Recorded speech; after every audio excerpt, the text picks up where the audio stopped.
Horror story. परछाई का पीछा। नितिन जंगल से तो बाहर आ गया था, लेकिन वह अकेला नहीं आया था। अस्पताल से घर लौटने के बाद उसे अपने ही घर में कुछ अजीब बदलाव महसूस होने लगे। उसके घर की दीवारों पर नमी आने लगी थी और पूरे घर में वैसी ही सड़ी हुई पत्तियों की गंध आने लगी थी, जैसी उस श्रापित जंगल में थी। आधी रात की आहट। एक रात जब नितिन सो रहा था, उसे प्यास लगी। जैसे ही उसने पानी पीने के लिए हाथ बढ़ाया, उसने देखा कि फर्श पर गीली मिट्टी के पैरों के निशान बने हुए हैं। वे निशान बिस्तर से शुरू होकर सीधे उसकी खिड़की की ओर जा रहे थे। हैरानी की बात ये थी कि खिड़की अंदर से बंद थी, लेकिन फर्श पर मिट्टी ताज़ा थी। नितिन ने हिम्मत जुटाई और टॉर्च जलाई। तभी उसे अलमारी के ऊपर से किसी के फुसफुसाने की आवाज़ आई, साहब, आपने मेरा पैर नहीं ढूंढा, तो मैंने आपका निशान ले लिया।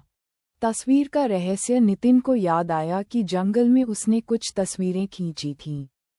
उसने कांपते हाथों से अपना कैमरा निकाला और उन तस्वीरों को लैपटॉप पर डाला। पहली तस्वीर में सिर्फ धुंध थी, दूसरी तस्वीर में वही बच्चा दूर खड़ा था, लेकिन जैसे जैसे वह तस्वीरें बदलता गया, तस्वीर में वह बच्चा कैमरे के करीब आता जा रहा था। आखिरी तस्वीर वह थी जो उसने भागते हुए खींची थी। उस फोटो में वह बच्चा कैमरे के बिल्कुल सामने था। उसका चेहरा फटा हुआ था और वह नितिन की तरफ हाथ बढ़ा रहा था। अचानक लैपटॉप की स्क्रीन काली पड़ गई और उसमें नितिन को अपना चेहरा दिखने लगा। लेकिन स्क्रीन के प्रतिबिंब में नितिन के पीछे वही बूढ़ा मुखिया खड़ा था, जिसके हाथ में वही खूनी कुल्हाड़ी थी। खौफनाक सच का खुलासा। नितिन समझ गया कि वह श्राप केवल जंगल तक सीमित नहीं था। जो कोई भी उस बच्चे या बूढ़े को देख लेता है, वह उस जंगल का निशान बन जाता है। तभी कमरे की बत्तियां बंद हो गईं। अंधेरे में नितिन को महसूस हुआ कि कोई भारी चीज फर्श पर घिसट रही है।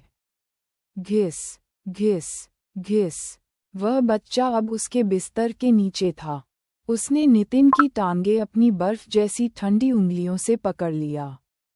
नितिन की चीख निकल गई, लेकिन कमरे से बाहर आवाज नहीं जा रही थी। अंजाम। अगली सुबह जब नितिन का दोस्त उससे मिलने पहुंचा, तो घर का दरवाजा खुला था। अंदर कोई नहीं था, बस नितिन के कमरे के बीचों बीच ढेर सारी राख और सूखी पत्तियां पड़ी थीं। दीवार पर कोयले से एक लाइन लिखी थी, जंगल को उसका हिस्सा मिल गया, नितिन कभी वापस नहीं मिला। लेकिन लोग कहते हैं कि आज भी अगर कोई उस खामोश वन के पास से गुजरता है, तो उसे एक नया साया दिखता है। एक नौजवान लड़का, जो हाथ में कैमरा लिए पेड़ के पीछे खड़ा रो रहा होता है।